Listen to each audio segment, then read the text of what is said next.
তেজেশ্বর এক ইচ্ছাধারী নাগ। ও আসল তেজস্বরকে কোথাও লুকিয়ে রেখেছে। আমাকে এক্ষুনি ওনাকে বাঁচাতে হবে। আমার নন্দিনী ম্যাডামের পিছু নিতে হবে, কারণ নন্দিনী ম্যাডামকে বাঁচানো আমার ডিউটি।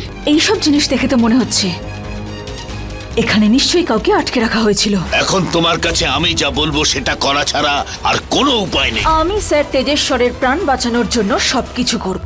তোমরা দুজন এখানে কি টাইম পাস করছো? চলো তাড়াতাড়ি, অনেক কাজ বাকি আছে। চলো আমার সঙ্গে।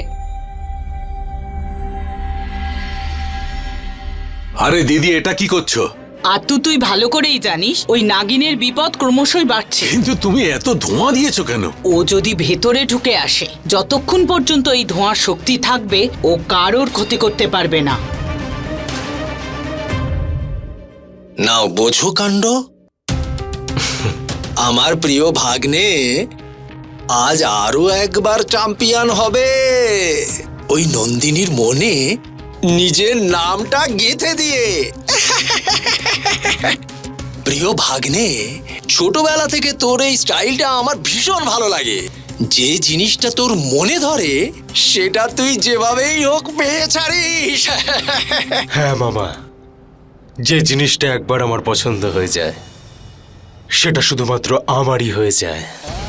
সেটা অন্য কথা যে যে জিনিসটা এবার আমার পছন্দ হয়েছে সে একটু বেশি অ্যাটিটিউড দেখাচ্ছে, কিন্তু আমি সেটা কিছুতেই সহ্য করব না। একবার শুধুমাত্র ওর সাথে আমার বিয়েটা হয়ে যাক, তারপরে ওকে কিভাবে সোজা করতে হয় সেটা আমি দেখে নেব।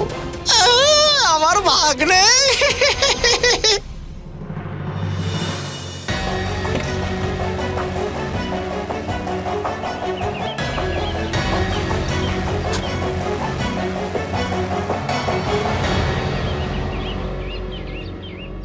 নন্দিনী ম্যাডাম একদম ঠিক আছেন। আমি তো এমনি এমনি ভয় পাচ্ছিলাম, একটু স্যাড দেখাচ্ছিল, মনে হচ্ছে বাবার সঙ্গে ঝগড়া হয়েছে। চলো, এবার আমারও বেরোনো উচিত। আশীর্বাদের অনুষ্ঠানও শুরু হতে চলেছে।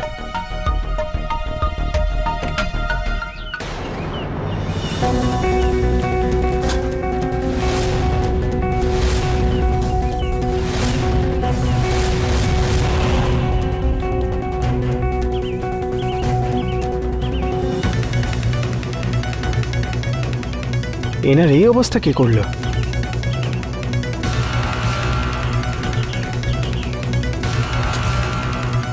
আরে এরা কারা? এনাকে কোথায় নিয়ে যাচ্ছে?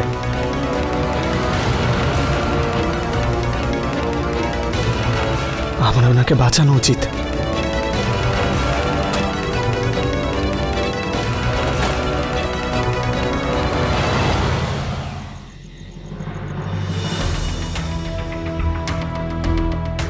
কি সুন্দর লাগছে আজকে তোমাকে নন্দিনী। হ্যাঁ দিদি, একদম ক্যাশ লাগছে, ক্যাশ মানে অ্যাশ লাগছে।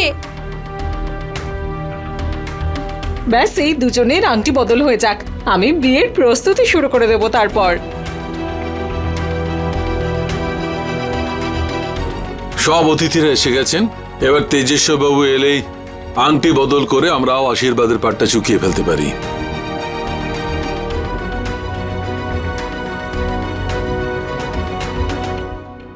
তোমার ছেলে রাজকে কোথাও দেখতে পাচ্ছি না। অনেকক্ষণ থেকে ফোনে ট্রাই করছি, কিন্তু ওকে ফোনেই পাচ্ছি না। জানি না গেল কোথায়। জানতাম আমি ও এখানে কোনোদিনও আসবে না। আমার আনন্দে ও হিংসা করে।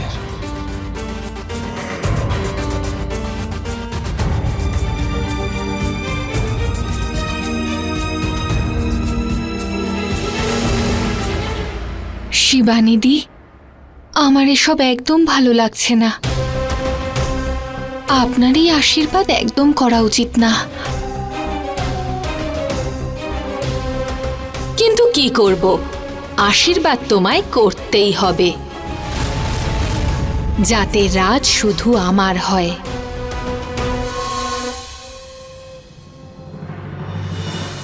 নন্দিনী, এখনো সময় আছে, পালাও এখান থেকে। এই আশীর্বাদটা হয়ে গেলে তুমি তোমার ভালোবাসা আর তোমার লক্ষ্য থেকে দূরে চলে যাবে।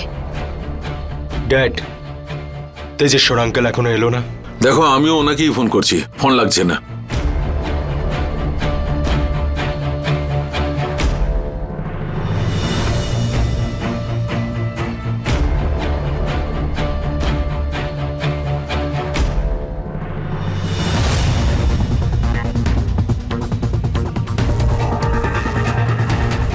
এই দাঁড়াও,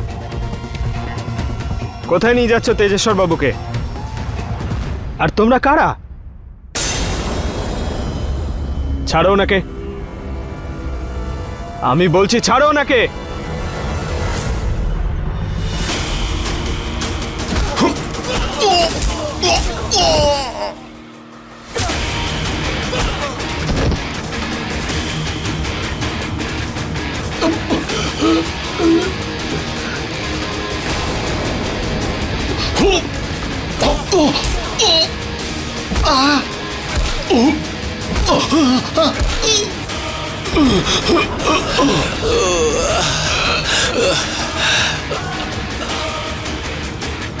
আপনি আপনি ঠিক আছেন তো? ওই লোকগুলো কারা আর আপনাকে মারছিলই বা কেন?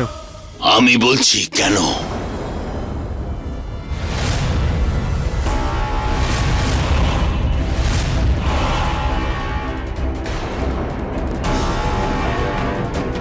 এসব কি হচ্ছেটা কি?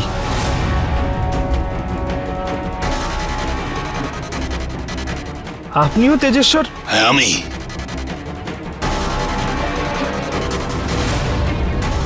এসব এসব কি হচ্ছেটা কি? আমি হলাম আসল তেজেশ্বর, নন্দিনীর বাবা। ও ও নিশ্চয়ই কোনো বহুরূপী যে আমার রূপ ধরে এসেছে। এরা তোমাকে বোকা বানাবার জন্য জাল বিছিয়ে রেখেছে। তুমি ওকে বাঁচাচ্ছ? ওর তো মরে যাওয়া উচিত।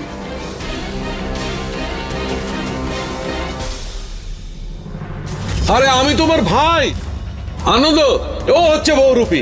আসল নকল কি করে চিনতে হয় সেটা আমি খুব ভালো করেই জানি।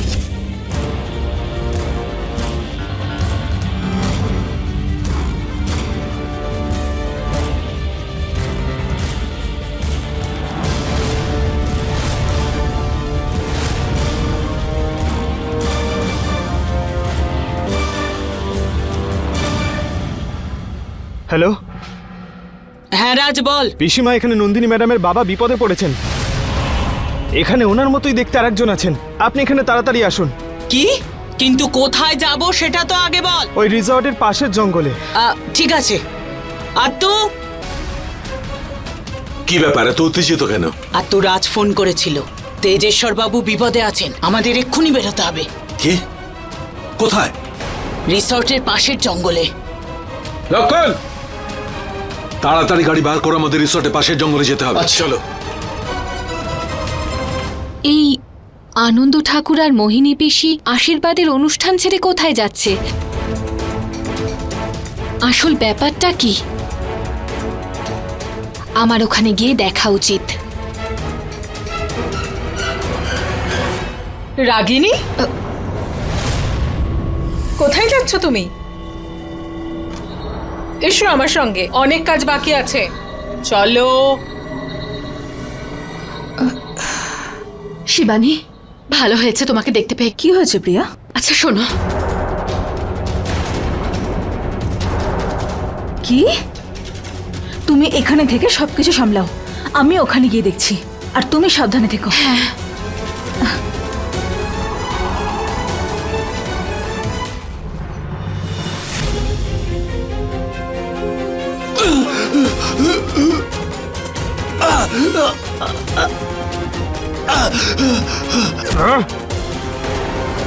দেখো, বজরং বলির দিব্যি করে বলছি, আমি তোমাকে এভাবে যেতে দেব না।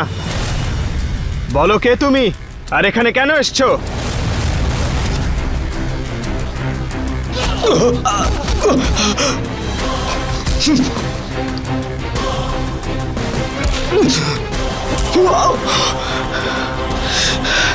আমি চাইলে এখনই তোকে মেরে ফেলতে পারি রাজ, কিন্তু তোকে যদি মেরে ফেলি তাহলে আমার বোনের রানী হবার স্বপ্ন ভেঙে যাবে।